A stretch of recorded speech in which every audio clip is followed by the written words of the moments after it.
오늘 하나님께서 우리에게 주신 말씀은 신약성경 마태복음 11장 20절에서 24절까지 말씀입니다.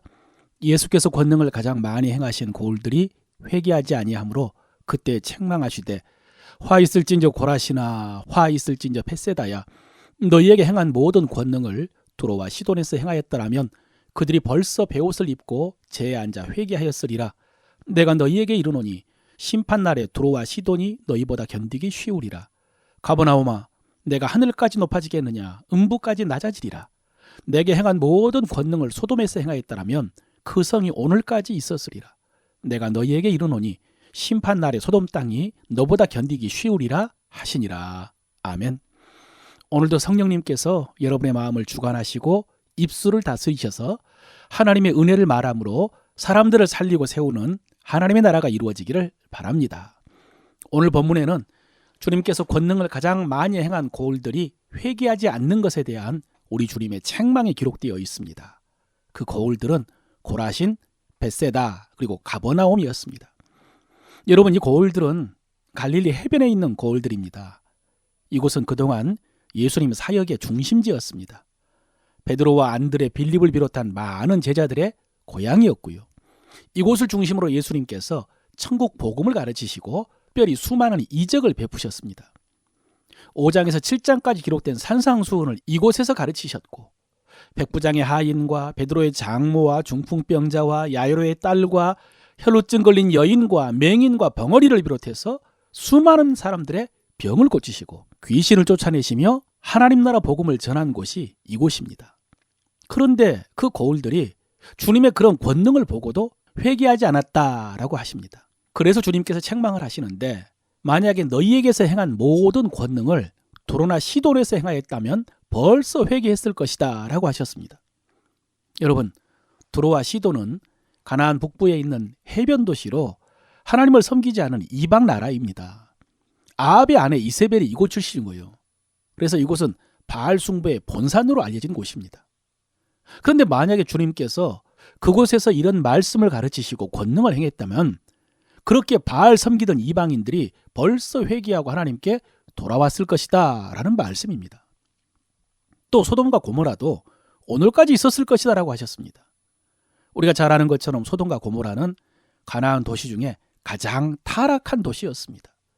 그래서 아브라함 시대에 벌써 죄악이 가득해서 불과 유황으로 하나님께서 심판하신 곳입니다. 그런데 만약에 주님께서 갈릴리에서 하셨던 것처럼 그곳에서 가르치시고 권능을 베푸셨다면 그 타락한 소돔과 고모라도 회개해서 그처럼 심판받지 않고 지금까지 있었을 것이라는 말씀이죠.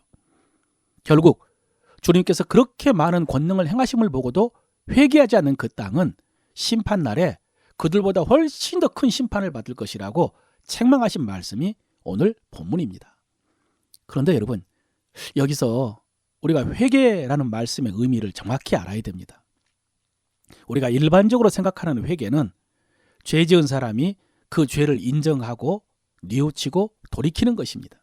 그래서 죄에서 떠나 의로운 삶을 사는 것이라는 그런 개념이 있습니다. 그런데 오늘 주님께서 그 고울들이 회개하지 않았다라고 하신 것은 물론 그렇게 자기 죄를 깨닫고 인정하고 자백하고 돌이키는 것도 포함되겠지만은 더 정확한 의미는 역시 하나님 나라의 관점에서 회개를 이해해야 합니다. 지금 주님은 하나님 나라 복음을 전파하고 계십니다. 공생애를 시작하시면서 회개하라 천국이 가까이 왔다라고 선포하셨습니다. 그런데 여러분, 이 말씀은 죽어서 천국 가야 될 때가 가까이 왔기 때문에 빨리 회개하라는 그런 의미가 아닙니다.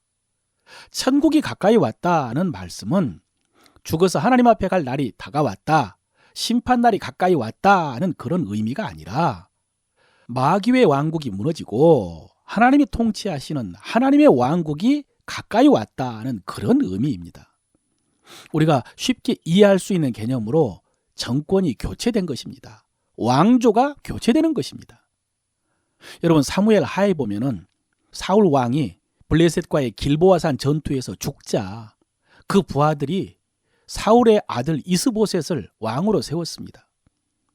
그때 유다 지파는 다윗을 유다의 왕으로 세웠죠. 과도기였습니다. 그리고 이들 사이에 7년 동안 전쟁을 했는데 그 상황을 사무엘하 3장 1절에서 이렇게 기록합니다. 사울의 집과 다윗의 집 사이에 전쟁이 오래매 다윗은 점점 강하여 가고 사울의 집은 점점 약하여 가니라. 여러분, 이것이 다윗의 나라가 가까이 왔다는 의미입니다. 이제 곧 사울의 나라는 완전히 무너질 것입니다. 그러니 이제 사울 왕국의 백성들은 다윗에게로 돌아오라는 선포가 회개하라는 선포입니다. 그동안 사울에게 충성했던 신하들과 군사들은 이제 다윗에게 와서 충성을 맹세하라, 그래야 살 수 있다 하는 선포가 회개하라는 선포입니다. 그래서 회개하라는 헬라어 메타노이아는 아까 처음에 말씀드린 것처럼 개인적이고 개별적인 죄에서 돌이키라는 의미도 있지만은 본문에서는 하나님 나라 백성으로 돌아오라, 하나님께로 돌아오라는 메시지죠. 그런데 여러분, 지금 이들은 이스라엘 백성입니다. 율법을 지키면서 하나님을 섬기는 유대인들입니다. 그런데 하나님께로 돌이키라는 말씀은 뭘까요? 하나님께로 돌아오라, 회개하라는 말씀은 뭘까요? 여러분, 이 말씀은 구약의 선지자들이 이스라엘 백성들에게 하나님께로 돌아가자라고 했던 말씀과는 다른 말씀입니다. 구약시대 호세아 선지자가 선포했던 이 말씀은 율법을 지키지 않았고 우상 숭배하던 이스라엘 백성들에게 하나님께 돌아와서 율법을 지키면서 하나님 섬기라는 그런 말씀이었지만, 지금 유대인들은 율법을 철저하게 지키면서 하나님을 섬기고 있었습니다. 갈릴리 백성들도요. 그런데 그들에게 회개하라, 하나님께로 돌이키라 라는 말씀은 쉽게 말하면 그렇게 율법 지킨다고 하면서 그래서 하나님 나라 백성이다 라는 생각을 버리라는 말씀입니다. 다시 말씀드립니다. 그렇게 율법 지킨다고 해서 하나님의 백성 된다는 생각을 버리라는 말씀입니다. 이제는 그렇게 해서 하나님의 백성이 될 수 없다는 말씀입니다. 이제는 그렇게 해서 구원받을 수 없다는 말씀입니다. 여러분, 복음서를 설명하다가 갑자기 서신서의 개념을 말하는 것이 좀 자연스럽지 않지만은, 그러나 여러분이 이해하는 데도 쉬울 것 같아서 말씀드립니다. 여러분, 이제 율법 지켜서 하나님의 백성 될 수 없고요. 이제는 예수님을 영접해야 됩니다. 예수님을 믿어야 하나님 나라 백성이 될 수 있습니다. 율법 지켜서 율법의 의로 하나님 나라 백성 될 수 없습니다. 그런 시대는 이제 지나갔습니다. 다른 시대, 하나님 나라가 임한 것입니다. 이것을 바울이 로마서 3장에서 이렇게 증거하죠. 이제는 율법 외에 하나님이 한 의가 나타났으니 율법과 선지자들에게 증거를 받은 것이라. 곧 예수 그리스도를 믿음으로 말미암아 모든 믿는 자에게 미치는 하나님의 의인이 차별이 없느니라. 이제는 율법 지켜서 의롭게 되는 시대는 지났다는 것이죠. 믿는 자에게 하나님께서 의를 주시는 그런 시대가 되었다는 것입니다. 그래서 여러분, 오늘 예수님께서 책망하신 것은 그 고을 백성들이 주님의 가르침을 받고 권능을 보고도 계속해서 죄를 짓는 그것을 책망한 것이 아니라, 사실은 그 지역의 바리새인 서기관들이 예수님을 판단하고 대적한 것을 책망하신 것입니다. 예수님께서 귀신 쫓아내시고 병자 고치시는 모습을 보고도 귀신의 왕의 능력을 힘입어서 귀신 쫓아낸다고 판단하는 그 종교 지도자들을 책망하신 말씀입니다. 그래서 주님께서 이들을 책망하시면서요, 네가 하늘까지 높아지겠느냐라고 하셨습니다. 바리새인과 서기관들이 주님을 영접하지 않고 믿지 않는 것이 그들의 교만 때문이라는 것입니다. 네가 하늘까지 높아지겠느냐. 그리고 이어서 하신 주님의 말씀을 들어보면은 하나님께서 이것을 지혜롭고 슬기 있는 자들에게는 숨기시고 어린아이들에게 나타내심을 감사합니다 라고 하셨습니다. 이것을 지혜롭고 슬기 있는 자들에게 숨기셨다고요. 여러분, 여기서 지혜롭고 슬기 있는 자들은 진짜 지혜롭고 슬기 있는 자들이 아니라 자칭입니다. 스스로 지혜롭고 슬기 있다고 생각하는 사람들, 스스로 율법 잘 알고 있고 잘 지키고 있다고 자신하는 종교 지도자들입니다. 그들은 자기 지혜로 판단하고 자기 의를 자랑하면서 주님을 영접하지 않고 대적했습니다. 그러나 그들은 의롭다함을 받을 수 없습니다. 하나님 나라 백성이 될 수 없습니다. 다행히 여러분, 우리는 하나님의 은혜로 믿음을 선물로 받아서 구원받아 하나님의 백성이 되었습니다. 그런데 여러분, 그럼에도 불구하고 오늘 우리는 이 말씀 앞에서 우리 자신을 좀 더 깊이 돌아보아야 합니다. 먼저 일반적인 의미의 회개로도 우리 자신을 살펴보아야 됩니다. 우리에게 회개할 것은 없는지. 여러분, 하나님은 우리가 거룩하기를 바라십니다.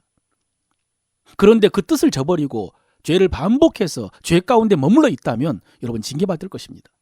그리고 우리가 하나님의 능력으로 사명을 감당해야 되는데 하나님의 능력은 거룩함과 함께한다는 사실을 기억해야 됩니다. 그래서 죄에서 떠나는 결단이 먼저 있으시기를 바랍니다. 두 번째로 하나님 나라의 관점에서 회개로 우리 자신을 또 살펴봐야 됩니다. 여러분, 주님은 왕이시고요. 우리는 주님의 통치를 받으면서 주님의 명령에 순종해야 되는 주님의 백성인데 어떤가? 다시 한번요. 주님은 왕이시고 우리는 주님의 통치를 받으면서 주님의 명령에 순종해야 되는 하나님 나라의 백성인데 어떤가? 여전히 내 생각, 내 지혜, 내 경험으로 판단만 하고 있는 것은 아닌가? 우리의 사명은 하나님 나라 백성으로서 마귀의 세력과 싸우면서 하나님 나라를 회복해야 되는데 여전히 내가 내 인생의 주인이 되어서 살고 있지 않는가 돌아봐야 됩니다. 쟁기를 손에 들고 뒤돌아보면서 머뭇거리고 있지 않는가? 여러분, 이것도 회개하지 않는 것입니다. 온전한 하나님 나라 백성이 되지 않는 것입니다. 오늘 주님께서 하나님 나라 백성이 되기를 거부한 이들에 대한 심판을 말씀하셨는데 반대로요, 회개하여 하나님의 통치를 받아들이고 그 사명을 감당한 이들에 대해서 이 첫째 부활에 참여한 자들은 복이 있고 거룩하도다. 둘째 사망에 그들을 다스리는 권세가 없고 도리어 그들이 하나님과 그리스도의 제사장이 되어 1000년 동안 그리스도와 더불어 왕노릇하리라. 그렇습니다, 여러분. 하나님 나라 백성이 되어서 하나님 나라 왕국을 위해서 사명 감당하며 싸웠던 그들에게는 그리스도와 더불어서 1000년 동안 왕노릇할 것이다 라고 약속하셨습니다. 사랑하는 성도 여러분, 이 소망으로 하나님 나라 백성의 은혜를 누리면서 부름받은 주님의 사자의 군사로 응답하셔서 하나님 나라를 회복하고 세워가는 여러분 되시기를 주의 이름으로 축원합니다.